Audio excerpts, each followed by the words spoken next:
Hi, this is Kenny Lee, and let's talk about inelastic collisions. I've talked about elastic collisions, that's where they hit and bounce off, but inelastic collisions is where they hit and stick together and or deform. Now, we're not going to worry about deformation because that gets a little bit more complicated than what we're going to deal with, but we're going to talk about when the two objects stick together after the collision. So we have one object crash into another object, then the two objects are now stuck together, moving off in the same direction and at the same speed, because since they're stuck together, they have to be moving at the same speed. It's sort of like those sappy romantic movies where the couple holds hands and run across the field or run across the beach or something like that. Since they're holding hands, they both have to run at the same speed. If one's running faster than the other one, it becomes a drag and not quite as romantic. But a good example of this is car crashes. Now, they don't always stick together, though. That's why it's an and or deform. And sometimes these inelastic collisions in real life don't stick together, but for our purposes for this, we're going to think about them as sticking together. Another thing about inelastic collisions is that they lose kinetic energy. Where a perfectly elastic collision, kinetic energy before equals to kinetic energy after. But for inelastic collisions, no matter what the type, the kinetic energy before will not equal the kinetic energy after. There'll always be a loss of some energy. But that goes beyond this video. So what we've got is this run into something else. They stick together and they move off. So there is a generic inelastic collision equation that looks like this. The momentum of the first object plus the momentum of the second object equals the combined masses of both objects moving off at some velocity after the collision. Again, that prime means simply after the collision. Before the collision side, after the collision side. Now, you don't necessarily have to use this generic equation. You just remember total momentum before has to equal the total momentum after. You can design your own equation, but this is a good base to start off with if you're just starting out. So let's look at what this may look like. So let me move that out of the way and get these two carts here. All right. These two, they have a little Velcro in them, so they move, they hit, and they can stick together. So if I have this one here and this one crash into it, they move off together. But they're stuck together when they move off. And so one is going to they collide and stick together after the collision. So no matter what they were doing before, whether one's sitting still, if my table was level, and the other one crashing into it, or whatever, the two objects have to hit and stick for it to be an inelastic collision.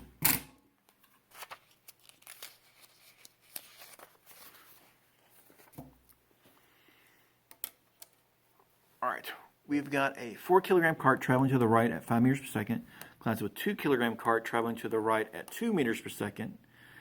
All these problems are quite wordy because they got to give you a lot of information. They collide and stick together. After the collision, find the speed of the carts. Okay, so there's going to be some phrasing to let you know that it's going to be an inelastic collision. It's stuck together. It couples together. One's embedded in the other one. They merge. Some phrasing will let you know that they've stuck together. And again, I like drawing a picture of the situation. Doesn't necessarily have to be good. Here's my 4 kilogram cart traveling to the right at 5 meters per second. My 2 kilogram cart traveling to the right as well at 2 meters per second. They crash into each other. And then after the collision, they are now stuck together,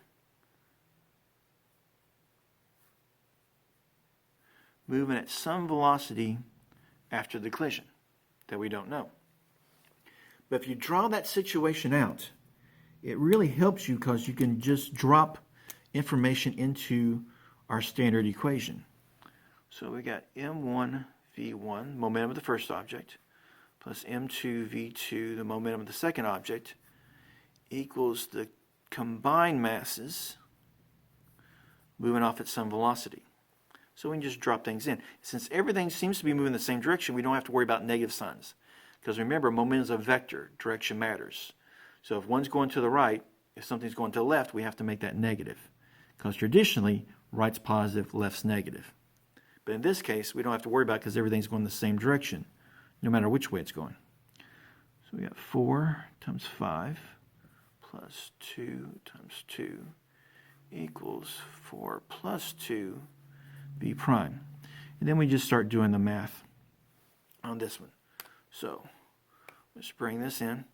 We got 4 times 5, 20 plus another 4 equals 6v prime. So we got 24 equals 6v prime. And we divide. And lo and behold, we get 4 meters per second is the velocity after. Now for this one, it's a good little trick that if you look at this, we had one going 5 and the other one going 2. So our velocity afterwards should be somewhere in between those two, a little bit more towards this one because it's also the more massive one. So that's the way you can check. So it's also going to the right at 4 meters per second because our answer came out to be positive. So it's going the same direction as everything else.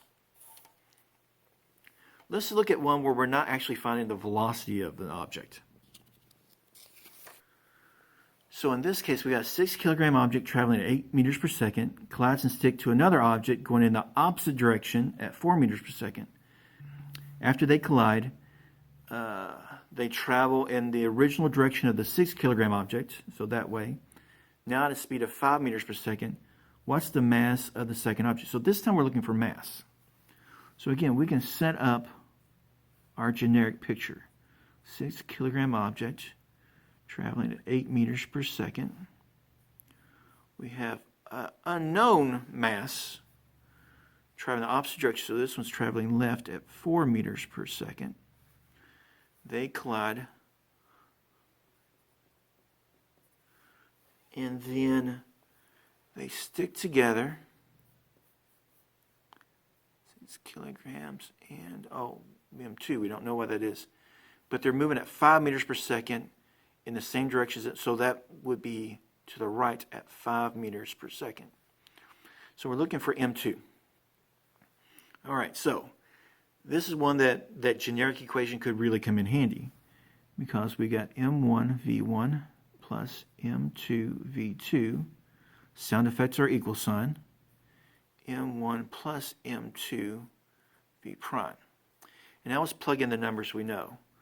This is 6 times 8 plus, we don't know what M2 is, but the velocity is going to be negative 4 because it's going to the left, equals 6 plus M2 going 5.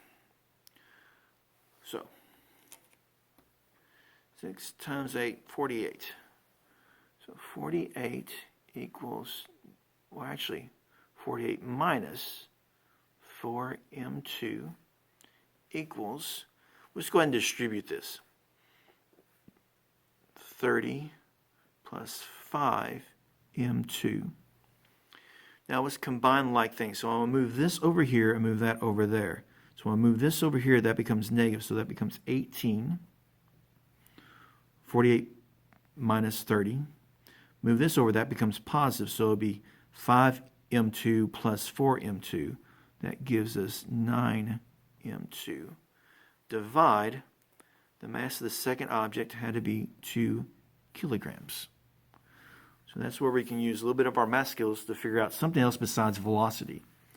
Most of the time you will be finding velocity, but occasionally something might change up and you have to find the mass of an object. Thank you. And tune in again. We'll talk about more of like explosion type problems, where one thing becomes two things and how fast are those objects moving.